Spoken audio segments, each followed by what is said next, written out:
the level of cybersecurity is still quite low, which need to be enhanced further and further in order to ensure the cybersecurity or the cyberspace in the ASEAN countries are fully secure. In order to help in protecting ASEAN or securing the cyberspace, ASEAN countries have taken 4 major initiatives. The first one is to strengthen cybersecurity. The second one is to provide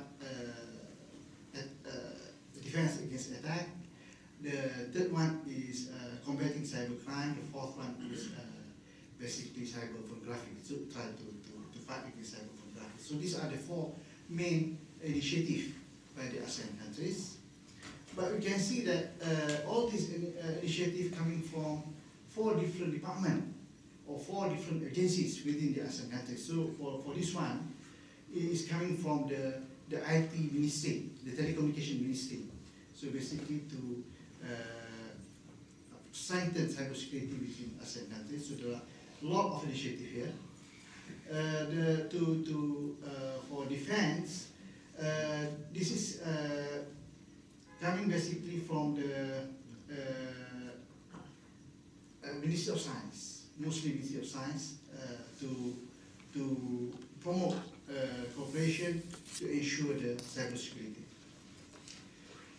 The cybercrime, the initiatives are all from the Ministry of from the police, Ministry of Home Affairs, and so on. So basically, they have developed the roadmap to combat cybercrime and also to recognize that cybercrime as one of the 8 major crimes that need to be they have to work together to fight against.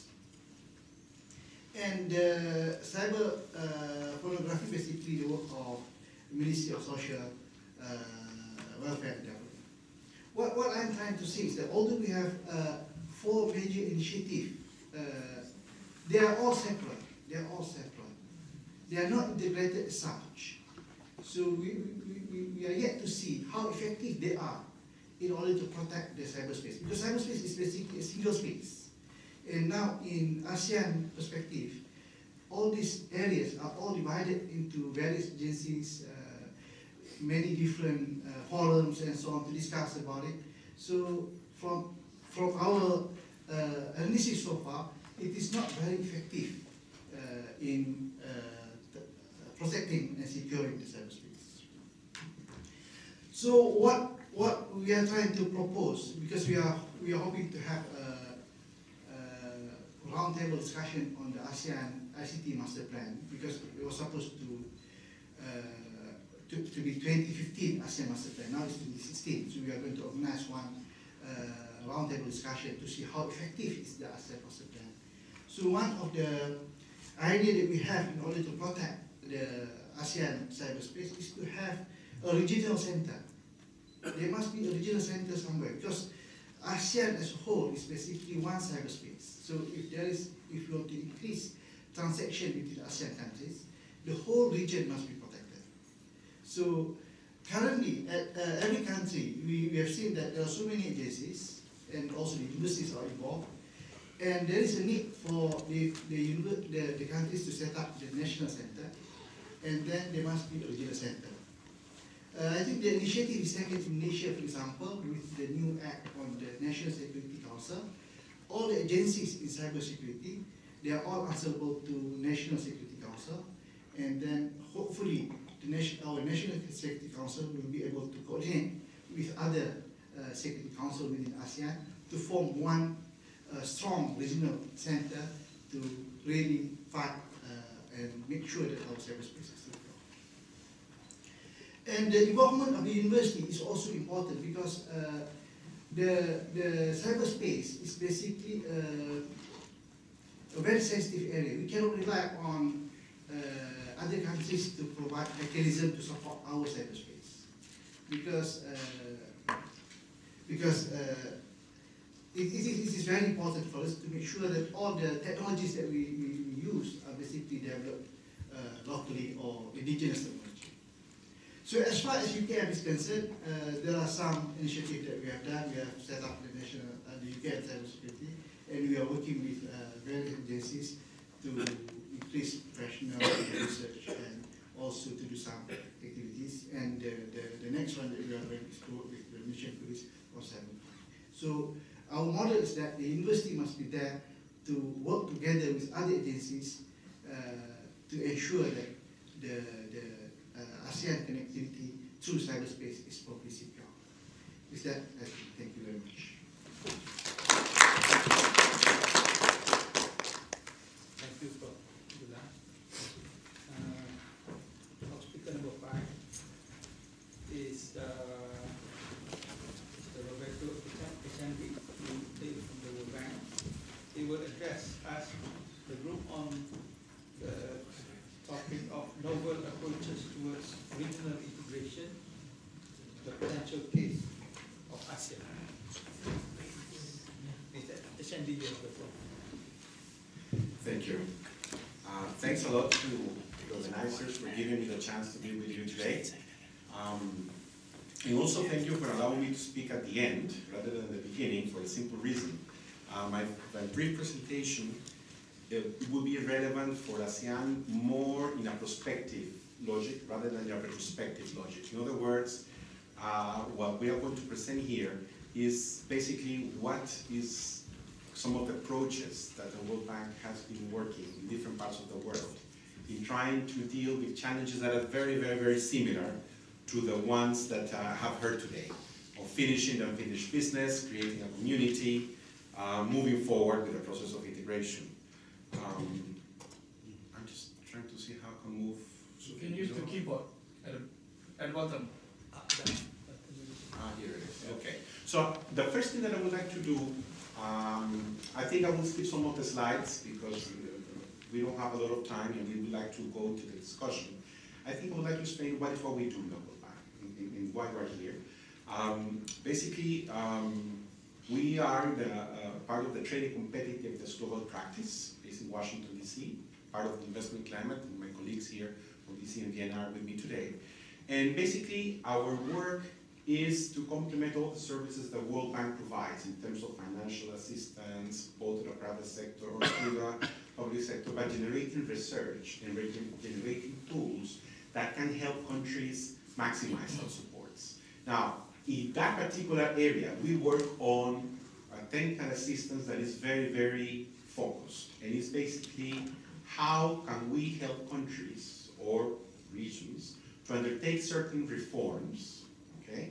Hopefully in political cycles, and here's the catch, to measure the impact of those reforms. And this, what we call a monitoring and evaluation framework. And this is important because measuring results has become particularly relevant in a lot of countries where, for a long time, have been involved in process of regional integration. And part of the challenge that I've heard today, part of the political challenge of creating a community, part of the challenge of finishing an unfinished business, happens to, or goes through generating constituencies that push for the process of integration beyond governments. Traditionally, and let me then go directly to the point that I want to make today. Traditionally, most of the schemes of regional integration have been in a way what we call top-down. What do we mean by top-down?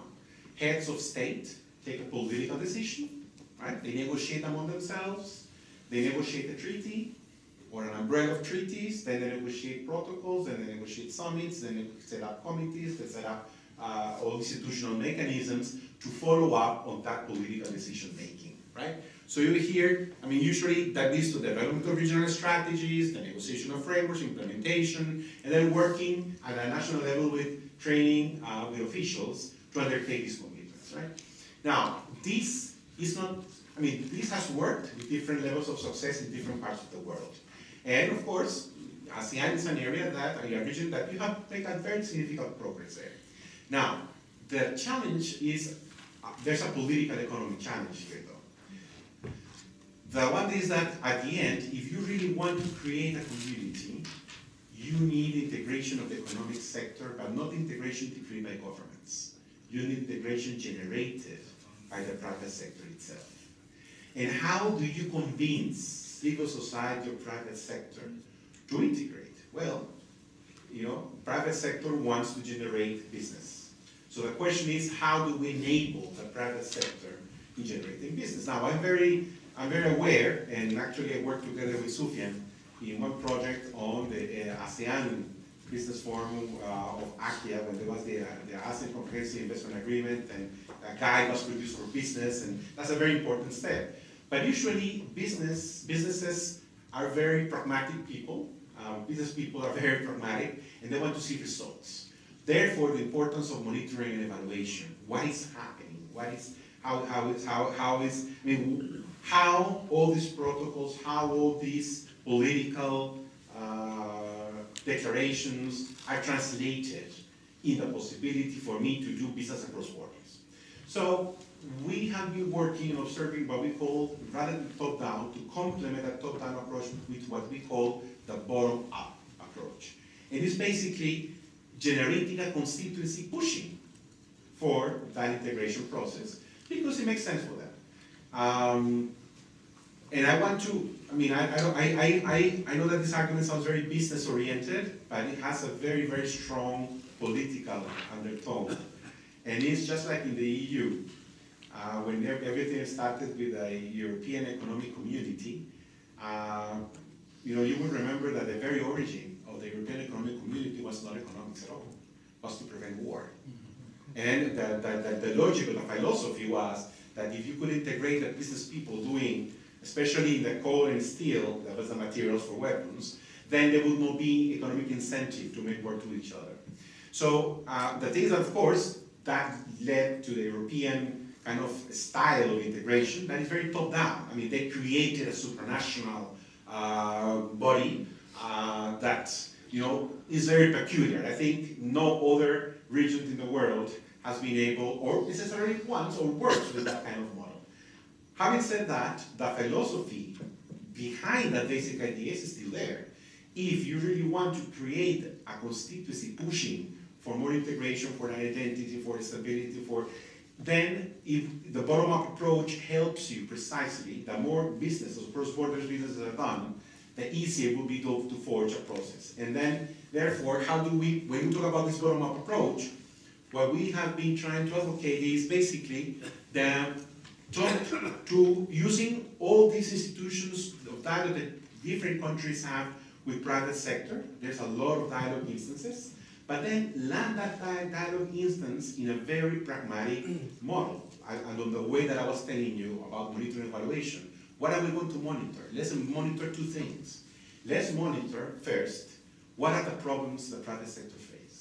Let's try to then move from what article or the protocol or the particular master plan says, which is fine. We don't say, don't ignore them, you continue. But in a parallel role, let's talk to the person and say, okay, you want to do business between Thailand and Myanmar. What is the problem, particular problem that you face?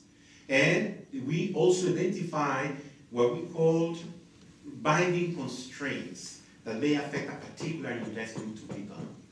And why this is important? Because therefore, if we manage to eliminate that barrier, that investment will take place. And why I'm using the word of investment? And that's why maybe I went too fast. Because a lot of people a lot of integration movements started thinking about trade. And it's true, trade is very important. But remember, trade generates competition between countries. Investment generates jobs between countries. So the possibility to generate investment is, and today trade and investment are two sides of the same coin. In a world of international production, when we are involved in global value chains, which are increasingly regional, by the way, the more investment you have, the more trade you generate as well. So actually one follows the other. But then the political point here is then, if we can identify concrete binding constraints, and then go to particular national governments, which are the ones who have to comply with that implementation, both of obligations at a regional level and implementation of solving problems, then we can generate a reform agenda. Now the question would be, why or how are you going to convince national governments to do what they're supposed to do anyway? Well, because as you know, national governments are very complex organizations. There are a lot of ministries, there's a lot of the agenda is usually very heavy, and it's very easy to then deviate from this logic of monitoring and evaluation of concrete results of problems that we have on the ground.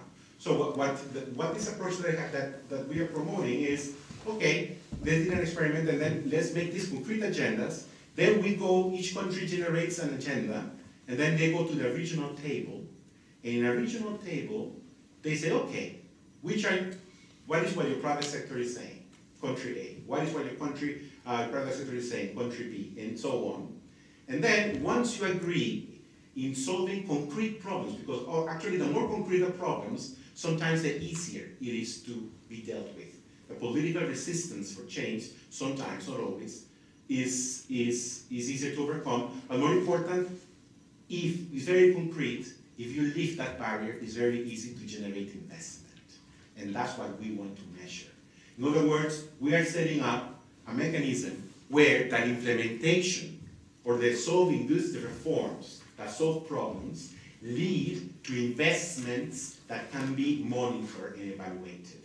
Therefore, if we can make the private sector see the role of a secretariat in linking these reforms to their own business, we're going to be lubricating this. We're going to generate an enthusiasm of the private sector, giving a role to the secretariat, and the governments also will be very happy. Why? Because they can show the investments that are generated. The job of every politician in every country today is to generate jobs.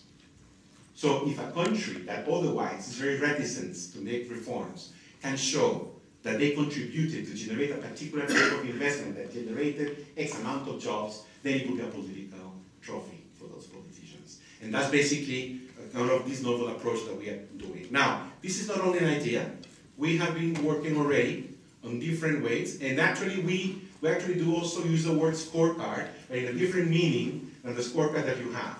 We did first one exercise in this African common market, but it was a little different from the ASEAN scorecard in the sense that rather than focusing on the complete flows, we started to focus on the compliance of commitments. But right now, and to finish, we are also working with a Pacific Alliance, which is the most advanced countries in Latin America. Some of them are already members of the OECD. And precisely what they want to do is exactly what we commented to you. We are mapping who invests in which country, regardless of the levels of development, because the beauty of this approach is that it can be, you can follow modular geometry. I mean, if you can generate businesses or investments for Myanmar, but also for Laos, from Thailand, from Malaysia, both sides win. So therefore, you have a concrete political result that shows how it works. And these are examples. So that's basically the idea that I wanted to share. So I will not use even all my time. But the key, I think I would like to finish with this reflection, and is that, I want to share some personal views. 25 years ago, I used to study in this university. And I was telling my friends and my colleagues here, that one of the topics that I had to write essays on was on integration. And what is interesting is that 25 years ago, this topic was already in the field. 25 years ago, countries were talking about, yes, we're integrating, yes, we have treaties, yes, we have protocols, yes, we're not. And then when I studied 20 years ago, I was citing books of the 1950s. So, sure, I mean, it takes a long time, but then the point that I want to make is that then maybe one of the lessons is that integration is a process, yes, but that we have to think out of the box on what are the concrete approaches that can help us to complement what we're already doing in generating that push to get integration on the ground. Now, we haven't done this in ASEAN. We are starting to discuss with some of your colleagues, but the idea why we wanted to bring this to you is because of the topic of the conference, Impetus to a Real Community in 2025. Well, you have to start somewhere. You have to start measuring how much progress we're getting. So this methodology, we thought that it would be a very useful idea to submit for discussion and consideration. Thank you very much.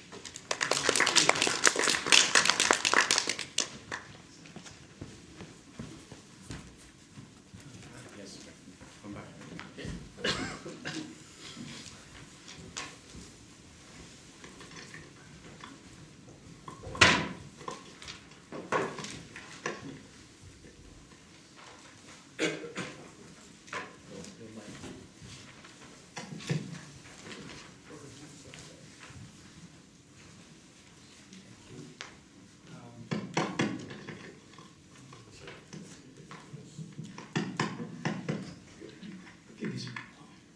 This one's working, I think, yeah. Well, we have heard from 5 distinguished speakers on ASEAN Vision 2025, covering the economic, political security in ASEAN community, and also particularly the law of the seas, governance of the South China Sea, which is in fact basically a political and security issue, elaborated with greater detail from what Professor Sheila mentioned. And we have heard also what a new approach to ASEAN integration, which is measuring what we have done in a more in a new way. You know, ASEAN has got the ASEAN scorecard, which basically measures what has been done. But I think when, according as Professor Nazlan said when he started, you have implemented all the measures, most of the measures that ASEAN said they will implement. But the question is outcomes really. How and other panelists like Professor Rashida also mentioned that there is no sense of ASEAN-ness among the peoples of ASEAN, the men in the street. So that seems to be the common line that I sense is a feeling among the panelists. Perhaps we have another 18 minutes, I think, yeah, about 18 minutes. Perhaps before I say further, it is best now that I open the floor for questions from the floor. Are there any questions? Yeah. Please. My question is, anyway, my name is Azim. You can identify yourself. And my name is Azim from UKM, Malaysia. My question is directed to Prof. Rahmat. You're talking about just now resolving dispute in ASEAN way. For example, China. If China willing to do it, it's most likely can be said that they are giving up their sovereignty over the territory. So this will also affect their economy, because having the territorial water, it means that they can dominate the resources. How far do you think that ASEAN members and also China are willing to give up this, which in the end will translate to the adverse effect to the economy? Thank you.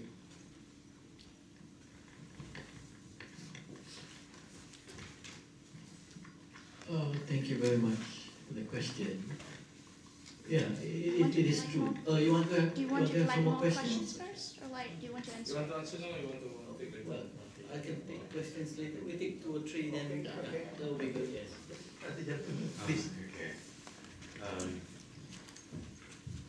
Hi. Sorry. Okay, but Alright. Okay, I thought before after you. Anyway, my name is Firdausi Sufyan. I'm from Malaysia. I'm doing my PhD in Bristol.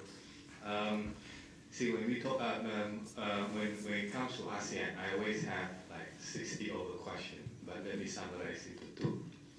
So when we talk about ASEAN economic community, well, it's a great optimism for ASEAN community to come up with that, the idea of moving into a greater integration and a greater economies.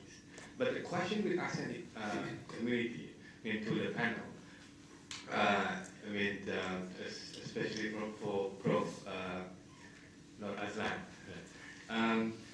ASEAN is having a problem what they call middle income trap, except for Singapore for that matter. So how we want to address, number 1, to be equally competitive, to move towards integration with the so-called better economies, given the problem of middle income trap. And then secondly, you talk about the challenges of integration, which is, the challenges like ease of doing business, mostly institutional issues. So how ASEAN actually take their stance to address this, to move a further and better integrated ASEAN community? And then, can I go last question? Go ahead. All right. So this is my last question regarding with the territorial dispute in Southeast Asia, so in South China Sea. It drew my attention when you say that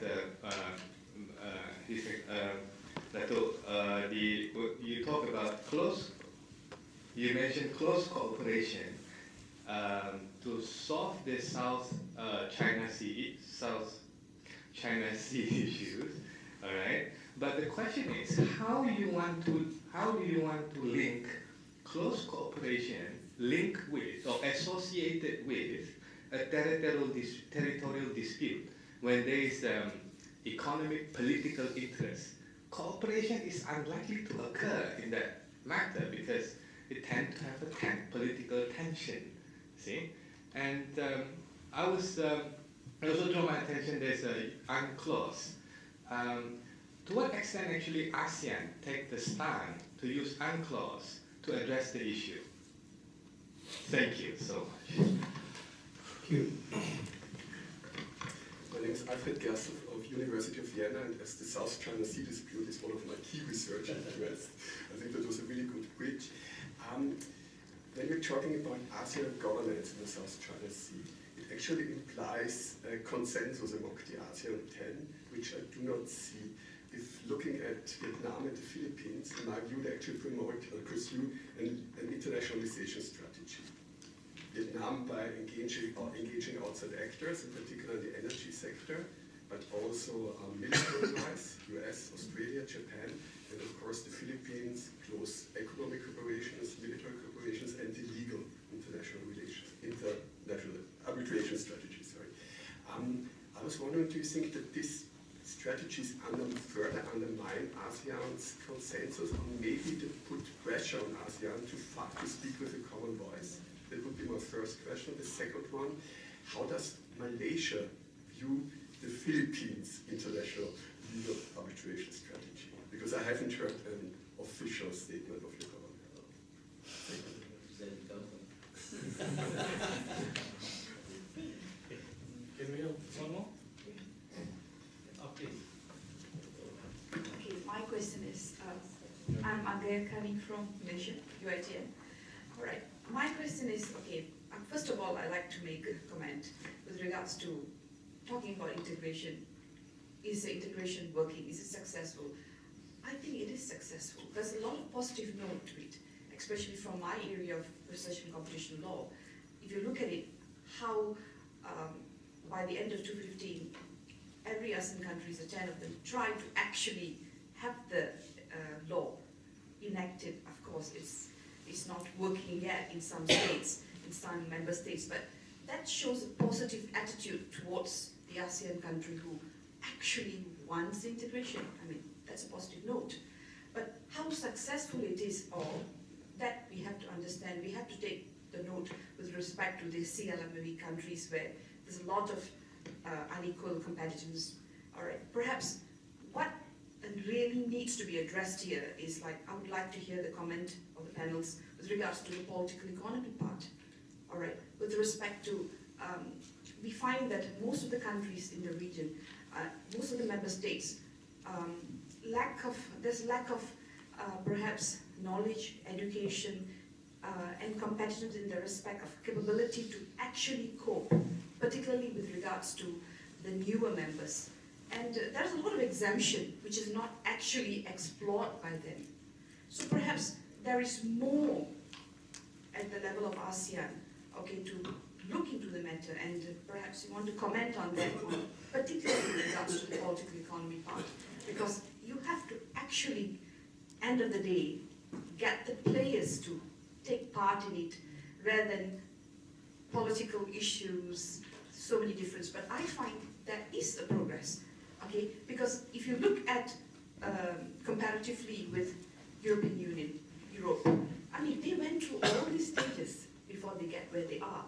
And we are actually going through that. Perhaps we have to look at it in a different mode, perhaps.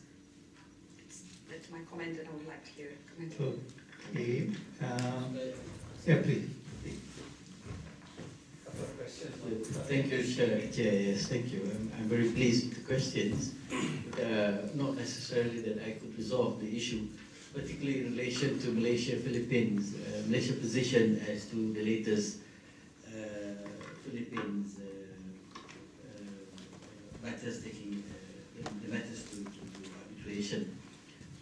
The first question raised by Azim, China position, giving ways to your question is right.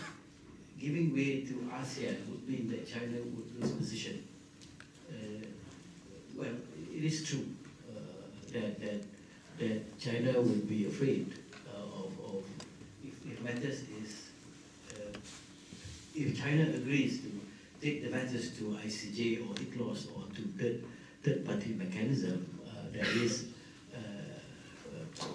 potential that China may lose the case and lose the island and its territorial integrity. You must understand one thing, that many big countries do not want to go to court because of losing its sovereignty and its integrity. So that's the reason why many times countries like India, China, US and others would not bring the matter to ICJ or ICLOS or to third parties mechanism. Of course, that would be a political decision by the country in trying to take the case to court. You must also understand that at the same time, the fact that TPPA has taken out China from the conglomerate of partnership is another probably political reason why China want to exert its territorial integrity towards South China Sea. It is interesting that recently I presented a paper in India, in Delhi, in relation to the Indian Ocean. There was this question raised by their scholars, whether Indian Ocean is Indian Ocean India? You know, it's interesting, Indian territory. And the answer is yes. So you must also understand that the name South China Sea itself gives the latitude to China to claim that part of the world or that part of the region belongs to them. So this is very interesting. So one is that they are out of this TPP. Secondly, the fact that it has rich resources, oil and gas, plus exploration and exploitation of marine biodiversity is another reason why China would want to claim the area to be theirs. And of course, the others is military expansion. So this is where ASEAN comes into the picture. That of course ASEAN would want to claim its territory. Some part of it, some ASEAN countries have their stake. But you must understand one thing. I think this has not been explained thoroughly or properly by legal experts. There are two levels of dispute resolution that need to be looked at. Number one is those rocks, so-called rocks or island claimed by some of these countries, Malaysia, Brunei, whether that first must be determined whether that is an island or it has some economic activities. It can retain or sustain economic activities. This needs to be resolved. But none of these countries want to bring the matter to the tribunal to declare that this is island, and therefore, secondly, you can claim your territorial sovereignty, the expansion of the nautical miles, the EZ, so on and so on. This has not been cleared yet.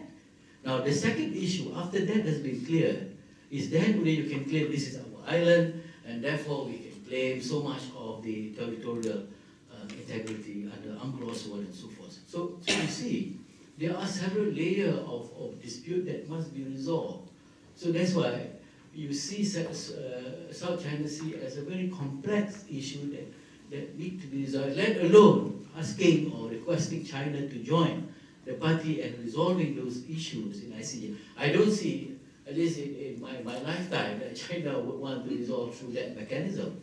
That's why I come back to your question, that because of these complexities in the level of dispute that is now have been years that not able to be resolved by states, the best way is to look at closer cooperation. It is possible because there is a provision of the UNCLOS that countries can work together, can have a close cooperation in terms of exploring, exploitation of marine biodiversity, so on and so forth. This is possible. And this is successful as far as Malaysia and Thailand is concerned. We had an issue in the Gulf of Siam between Malaysia and Thailand. We managed to have a close cooperation. We share the resources. But of course, the issue is how much you want to share these resources. Again, I mean, it is to be resolved by government. Yeah? So that is, I think, one issue that I thought solved. I don't know whether it gives you some ideas on the question that you raised and the question that you raised. And I agree with you that the issue of South China Sea in a way undermine ASEAN centrality or ASEAN role in East Asia or in Southeast Asia. The fact that the 10 ASEAN countries are divided in their opinion as to resolving the issues of South China Sea reflect that I do not think that would weaken the ASEAN institution. I think you need to draw China into the picture. I think we need to have more dialogue with China. And as far as I see, that in the latest ARF, which has taken place in Delhi recently with China, I think they are quite open in not asserting their territorial towards South China Sea. They are now open for discussion. I think that is a very positive move. You should follow the discussion. I think it will be in the website, ARF and China. At the second track, I think they are discussing about possibility of informal conciliation. This is very good. I think this is a positive move that China is now opening there. So what it takes is I think the discussions and dialogue that should take place, and of course it will take years, but I hope it will one day it will come into reality. Yes, so thank you very much for the question. Thank you. We have another couple of minutes, I think, if you want to do it by 5:45. We have one specific question addressed to Prof. Adlan, which is, we are now suffering the middle income trap, and how do we move forward? I will try to sum up a couple of points raised with respect to what extent that we can integrate this region. What I'm alluding to in my presentation is that the only common thing that these countries has is that they are in the same region, and of course probably the same climate. But in many other aspects, especially economics, if you want to map up the economics of ASEAN, they are actually very different from each other, especially in terms of the stage of economic development. So if we want to integrate economically, if we cue on the experience of some other regions, sometimes we talk about convergence, meaning that you meet certain criteria and then we are at par, then we converge. That's why you see that in the boxing arena, you have a heavyweight and lightweight. You don't get the lightweight to fight the heavyweights. So in ASEAN, I'm very concerned about there's a lightweight, there's a heavyweight. You have the most efficient probably nation by rank of ease of doing business. You have something even probably way at the end. And you are trying to integrate this nation together. Those are the challenge to me. Now with respect to the middle income trap, actually in the region, this issue of upper middle income trap has been, countries like Malaysia, probably, some would say that they are being trapped. But some other countries, the newer member of ASEAN, they are not in that category of trap. They are probably a more Malthusian trap, something which is even worse than upper middle income trap, meaning that they are in a vicious circle of going back and back and back and you know, without able to get out. Now, I like Roberto's point actually. I believe that probably you're reading along the same line. The idea that looking at the binding constraints, if you want to get things moving, you cannot come out with a list of items that which is common to many other places in the world. But you need to really understand growth is very much localized, and what is needed is what is needed in that particular location. And this is the idea of growth diagnostic, trying to identify what are actually the constraints. That's why when you raise the point of having a competition law, of course everybody would love that everybody have a competition law. But you don't talk about competition law when there's no one can compete. You know, you have to make sure that there are enough capabilities and capacities. Only then competition law is meaningful. If not, it's just like bringing a refrigerator without having the electricity. No point of having a best refrigerator at home, but you don't have the electricity to turn it on.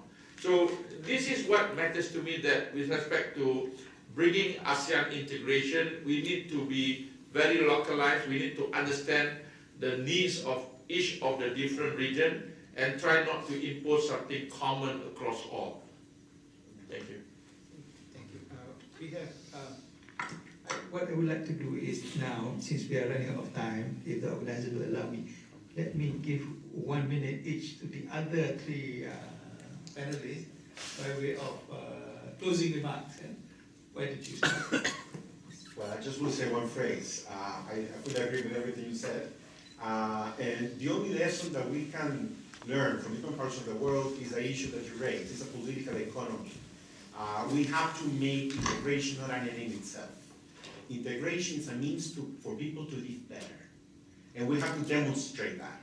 If we demonstrate that, and then who is the people? Well, there's a lot of groups as well. But then the key is that's why I think in addition to all this top-down approach, this bottom-up logic is based on the issue that if you can show benefits, and especially for jobs and better jobs, and depending on the different types of countries, because I couldn't agree again more with what you said, you would generate a constitutional push for that. But it's a political economy thing. It's not only a responsibility. I mean, the states have to be a little more clever in how generating results on the ground, not only in the regulations themselves.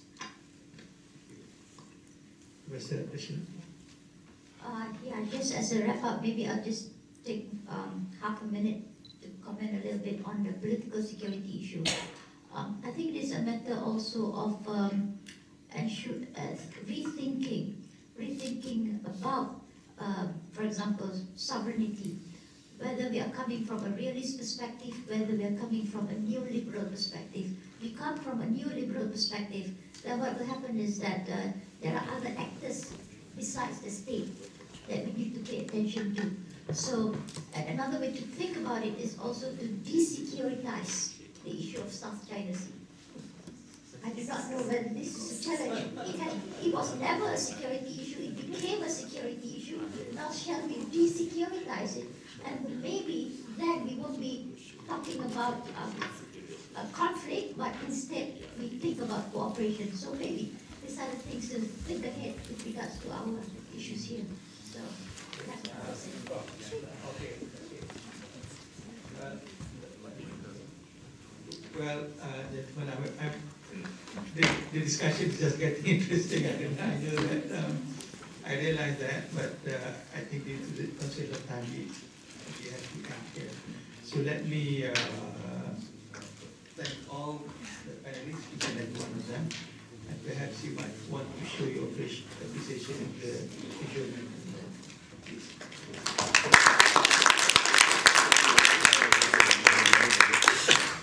Thank you very much, Ambassador No, for chairing the session. I would like to have two more unfinished business this afternoon, three in fact. I would like to invite, we would like to have an exchange of memorandum of understanding between the University Kebangsaan Malaysia Medical Faculty together with the Oxford University Medical Faculty. So I would like to invite Emeritus Professor Dr. Helen Chappell to come to the stage.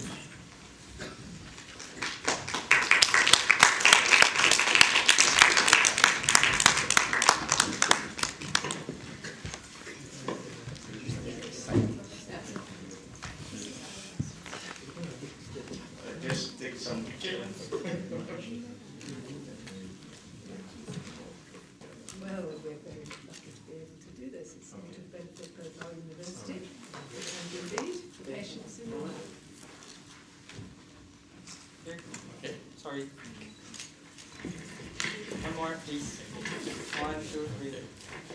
Thank you. I would like to invite Vice Chancellor to give a token of appreciation to Professor Helen Chappell. So, yeah, the Malaysian way.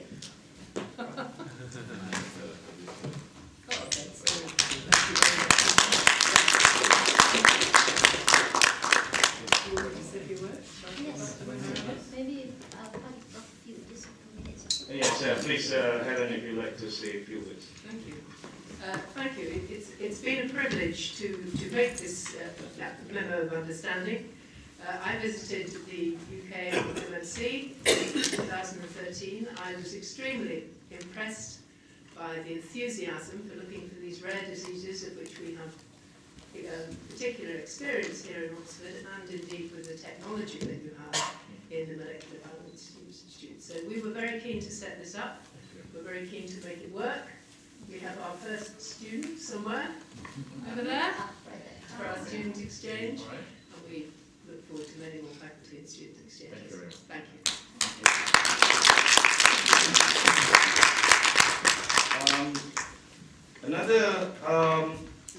Just a short announcement. We are going to have our second ASEAN Economic Integration Forum #2, which will be held at University of Kebangsaan in Malaysia on the 14th and 15th of September 2016. This is the second installment of the series of ASEAN Economic Integration Forum. The first one was held here at the St. Anthony's College, together with the ASEAN Study Center. I would like to invite the Vice Chancellor to say a few words. Thank you very much, Dr. Sufyan. I would like to take this opportunity to welcome all of you to this, you see the ASEAN Economic Integration Forum. I saw something here. Can I borrow this one? Yes, please. There's a bulletin out there. To us at the National University, ASEAN is a very important to us. So we always sometimes, myself sometimes always claim that UKM, University Kebangsaan Malaysia, is a national university where ASEAN is at our hearts. And you see that ASEAN is the interest of almost all of the faculties on our campus. We have about 13 faculties and 13 research institutes. We are dealing with ASEAN from the economic perspective, from the culture perspective, from the political perspective, from the internet, cyber security perspective, and almost across all disciplines that we are thinking, we are very much involved in ASEAN. We have programs on what we call as ASEAN Youth Volunteer Programs. This year it will be run in Philippines. We are working with University of Philippines, De La Salle, and Ateneo, which is funded by the USA. And last year we organized a program in Cambodia. And we have an ASEAN Youth Leadership Program on campus as well. So I would like to take this opportunity as we discuss. I believe that the time allocated is definitely not enough. We have a lot more to discuss about the viability and the potential for ASEAN to really becoming that community that they vision for. So I would like to welcome all of you. Please book in your calendar this on September 14 and 15. We look forward to see all of you in Kuala Lumpur. Thank you. Thank you, Vice Chancellor. I would like to invite our partner at Oxford, Dr. Matthew Walton from St. Anthony's College.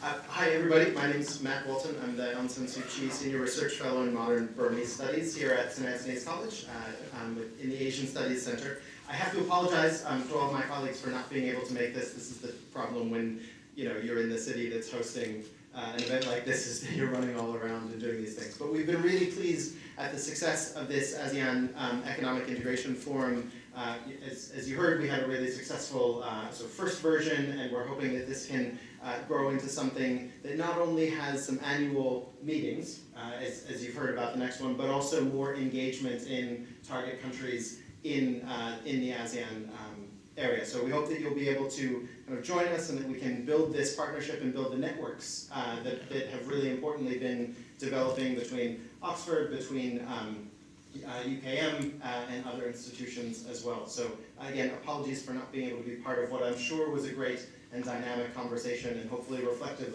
of what we want to continue to do in the future. Thank you, Matt, for the kind words.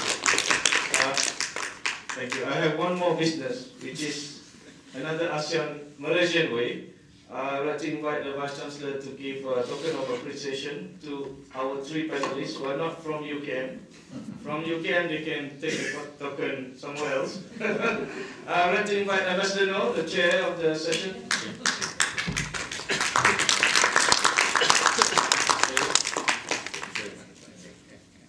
His Excellency Professor Rahmat Muhammad from New Delhi.